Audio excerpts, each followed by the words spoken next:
Welcome to my channel. ఈరోజు మన recipe వచ్చేసండి ఎంతో టేస్టీగా సింపుల్గా 90s kids favourite recipe sweet halkova అనేది ప్రిపేర్ చేసుకుందామండి. ఇది మనము 10 నిమిషాల్లో ప్రిపేర్ చేసుకోవచ్చండి. చాలా సింపుల్గా అయిపోతుంది. టేస్ట్ అనేది చాలా బాగుంటుందండి. తప్పకుండా ట్రై చేయండి మీరు కూడా. అలాగే ప్లీజ్ మర్చిపోకుండా మన ఛానల్ని అయితే సబ్స్క్రైబ్ చేయండి. ఇప్పుడైతే మనం స్వీట్ ప్రిపేర్ చేసుకోవడానికి ముందుగా ఇలా స్టవ్ పైన ఒక కడాయి అనేది పెట్టేసుకొని దాంట్లో ఒక పావు కప్పు ఆయిల్ అనేది యాడ్ చేసుకున్నానండి. ఆయిల్ అనేది కొంచెం వేడెక్కాక దాంట్లోనే ఒక 1 కప్పు మైదా అనేది యాడ్ చేసుకున్నానండి. పావు కప్పు ఆయిల్‌కి 1 కప్పు మైదా పిండి అనేది పర్ఫెక్ట్‌గా సరిపోతుందండి. మనకి స్వీట్ అనేది చక్కగా రెడీ అయిపోతుందండి. ఇది మనం అనేది కంటిన్యూస్‌గా ఇలా కలుపుకుంటూనే మనం మైదా పిండి అనేది వేయించుకోవాలండి. చూడండి ఈ విధంగా క్రీమీ టెక్స్చర్ అనేది రావాలండి.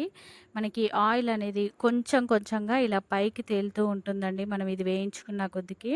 ఇలా ఆయిల్ అనేది కొంచెం పైకి తేలి ఇలా క్రీమీగా వచ్చాక దీంట్లోనే ఒక హాఫ్ కప్పు పౌడర్ షుగరు, అలాగే హాఫ్ టేబుల్ స్పూను ఇలాచీ పౌడర్ అనేది కూడా యాడ్ చేసుకొని స్టవ్ అనేది ఆపేసుకొని ఇది పూర్తిగా కలిసేలాగా ఇలా కలుపుకున్నాక ఇది ఒక ఇలా స్క్వేర్‌గా ఉండే ఒక బాక్స్ అనేది తీసుకొని దాంట్లో ఇలా యాడ్ చేసుకొని ఈవెన్‌గా స్ప్రెడ్ చేసి ఒక హాఫ్ ఎన్ అవర్ పాటు అనేది ఫ్రీజర్‌లో పెట్టి తీసుకోవాలండి. ఇది చక్కగా స్వీట్ అనేది రెడీ అయిపోతుందండి.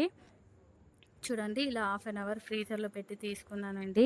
మనకి స్వీట్ అనేది రెడీ అయిపోయిందండి. ఇలా తీసుకున్న దీన్ని ఇలా చిన్న చిన్న పీసెస్‌గా కట్ చేసి తీసుకుంటే మన హాల్కోవా స్వీట్ రెసిపీ అనేది రెడీ అయిపోయిందండి. చూసారు కదండీ! ఎంతో టేస్టీగా, సింపుల్‌గా 10 నిమిషాల్లో మన 90s kids favourite sweet recipe halkova అనేది రెడీ అయిపోయిందండి. ఇది టేస్ట్ అనేది చాలా బావుందండి. అలా నోట్లో వేసుకోగానే కరిగిపోతుందండి. అంత బావుందండి టేస్టు. తప్పకుండా మీరు కూడా ఈ స్వీట్ రెసిపీ అనేది ట్రై చేయండి.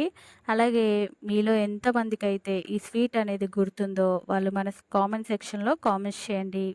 అలాగే ప్లీజ్ మర్చిపోకుండా లైక్ చేయండి. నా మరిన్ని వీడియోస్ కోసం మన ఛానల్‌ని ప్లీజ్ సబ్స్క్రైబ్ చేయండి, షేర్ చేయండి. Thank you for watching the video.